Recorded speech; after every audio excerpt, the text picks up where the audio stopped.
में। मतलब उनका ऑफिस से कॉल आया था आपको ट्रैकर के लिए? नहीं, मुझे गायत्री ने अपनी मम्मी के साथ में कॉल किया था। उसके बाद क्या हुआ? वो ट्रैकर का वजह क्या था? सर मुझे नहीं पता उसके बारे में, हम्म. मुझे उसके आगे पीछे का कुछ भी नहीं पता। जितना मुझे पता है मैंने आपको ప్రధానంగా already మీతో పాటు లక్ష్మీ గాయత్రి వచ్చింది, ముస్సూరులో చాలా హ్యాపీగా ఉందని చెప్పి మీరే చెప్తున్నారు, అక్కడ బాగా మధురక్షణాలు గడిపామని మీరే చెప్తున్నారు. అదే సమయంలో ఆమె ప్రాణాలు కోల్పోయింది. ఆమె మృతికి అసలు కారణం ఏమంటుంది మీరు అనుకుంటున్నారు? సార్ పోస్ట్మార్టం రిపోర్ట్ వచ్చేదాకా నేను ఇలాంటి విషయాల మీద ఎటువంటి విషయం మాట్లాడను. కాకపోతే ఇలా సడన్గా అవ్వడం అనేది ఏ హస్బెండ్ కన్నా చాలా బాధాకరమైన విషయం.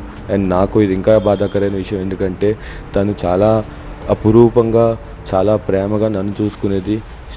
స్టార్టింగ్లో కొన్ని మనస్పర్ధలు ఉన్నా సరే తర్వాత అవన్నీ మేము సర్దుకుని చక్కగా లైఫ్ పొడిగిద్దాం అనేసి మేము వచ్చాం.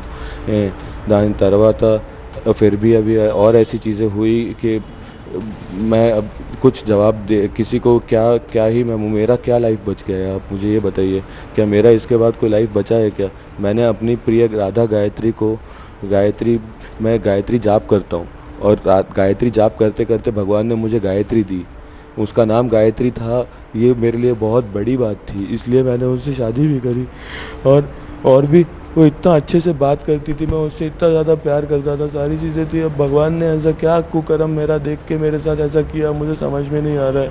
मैं इस जन्म में क्या, मैं 7 जन्म में भी अपनी ऐसी बीवी को वापस नहीं पा सकता सर। मैं क्या करूं, मुझे आप बताइए सर।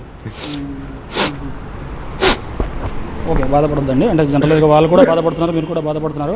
కాకపోతే మేము మీ వెర్షన్ చెప్పడానికి ప్రయత్నం మాత్రమే చేస్తున్నాం. అంటే రాధాగాయత్రి మీకు పెళ్ళికి ముందే తెలుసా మీకు? పెద్ద పరిచయం లేకపోయినా సరే ఈ మధ్యకాలంలో అయిన పరిచయం చాలా మధురమైనది సార్. ఇది చాలా क्या बताओ, मैं जो कुछ पल लम्हे मैंने उनके साथ गुजारे, वो लम्हे भगवान अगर मुझे वापस दे देना तो मैं उससे ज़्यादा और कुछ नहीं मांगूंगा इस समय पे. इतना ही मैं बता सकता हूँ. ఇద్దరు ఇష్టపడి మ్యారేజ్ చేసుకున్నారండి సార్? మేము ముందు మాట్లాడుకుందాం, తర్వాత మా పేరెంట్స్ ఇన్వాల్వ్ చేసాం. एक अरेंज मैरिज सेटअप था पूरा, और हमने अच्छे से अरेंज मैरिज वैसे ही करी जैसे शास्त्रों में लिखा था और बड़ों ने एग्री किया था.